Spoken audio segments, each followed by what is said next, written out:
Thank you so much. I think that this is a great opportunity to share, but I think most importantly to learn from all you in the community, in the different operations. So certainly we come from beer industry. It's not necessarily people think about sustainability with beer. Might be more marketing, might be more sports. The reality is that sustainability, it's part of the conversation, not only strategic but tactical and in the day-to-day basis.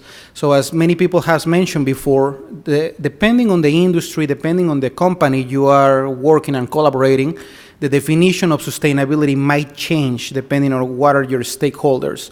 So first of all, I want to provide some context and share with you our working definition of sustainability. So I call this particularly working definition because as time goes by, we will have to amend, we will have to adjust that particular definition. As you have been hearing, there are these three facets of sustainability: the social aspect, the economic aspect, the environmental aspect. That is usually the one that most everybody tend to gravitate when speaking about sustainability.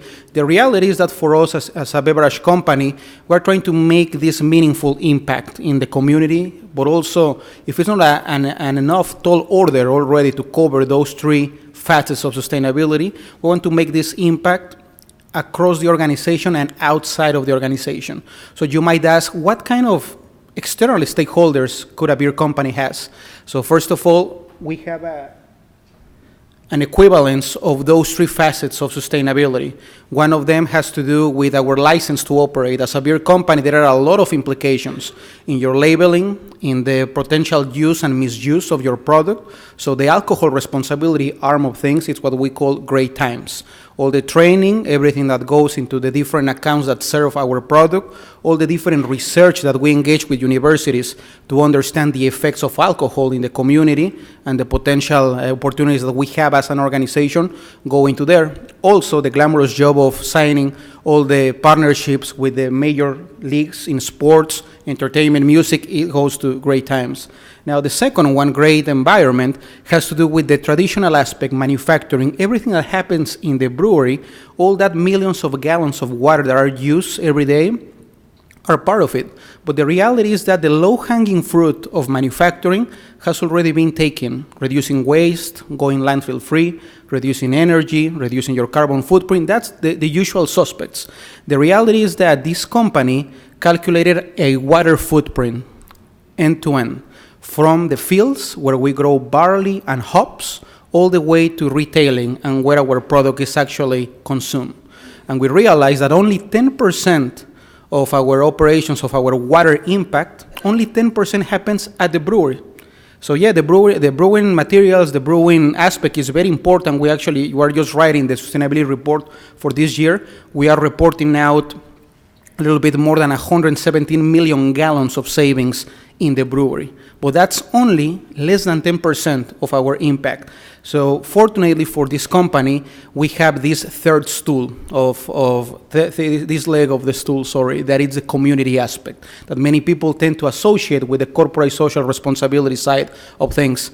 The reality is that from both sides, from the Miller company, from the Coors company, we have been partnering with growers and farmers for 40, 50, and 60 years. So the evolution and the conversation that we have in terms of a supplier development program is slightly different because we really have a multi-generational relation with these communities.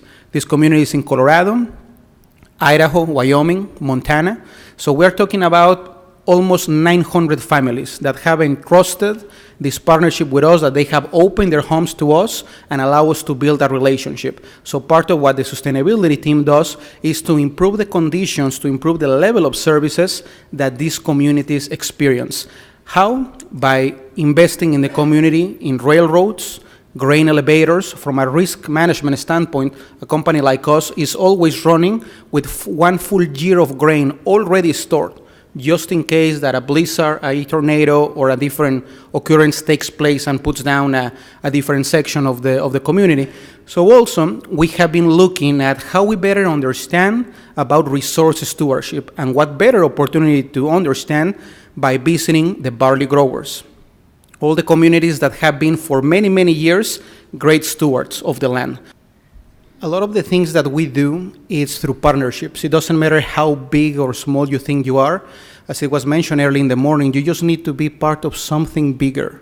And that's really how we work. There are a number of partnerships that we only provide seminal funding, like with NRCS. We have a partnership that for every dollar that we invest in communities in Texas or Colorado, we get 5 to 10 times the money from the federal government. So that begs the question, why a beer company is actually writing grants to the federal government, and even worse, it's landing the money. So what I'm trying to say is keep your options open. Look for those partnerships that look to be unusual, and then go partner, form those bridges, and look at that. One little example that I have here for you, it's in terms of visibility, in terms of information. The barley community is only starting to get records in digital form. We always keep our records on paper. Everybody feels that that's the right thing to do. But now we're looking into technologies. As the video was mentioned, there are now soil probes, other precision irrigation systems that could allow you to have build a better business case for the farmers. And that's really what we do. We try things first before we ask and engage the community into trying something new. So we partner with 3 specific entities, the Western Sugar in the area, Syngenta, and certainly Field to Market, that they develop one of the field print calculators. And then we engage just a small portion of our farmers, just to try it out, just to go from our little notepad that we got in the van into having everything on an iPad or somewhere else. What we discovered is that by showing that they can turn off their end guns or shut off the line a few hours, multiplied by the millions of acres and bushels that we are sourcing year over year, that equates to millions of gallons of water. So the reality here is that we come here to learn, to make partnerships, because right now is really when companies like us and others, Campbell Soup, Syngenta, General Mills, are more open than ever, because they know about not only the short-term, medium-term of the impacts in the community, but for their own viability as an industry.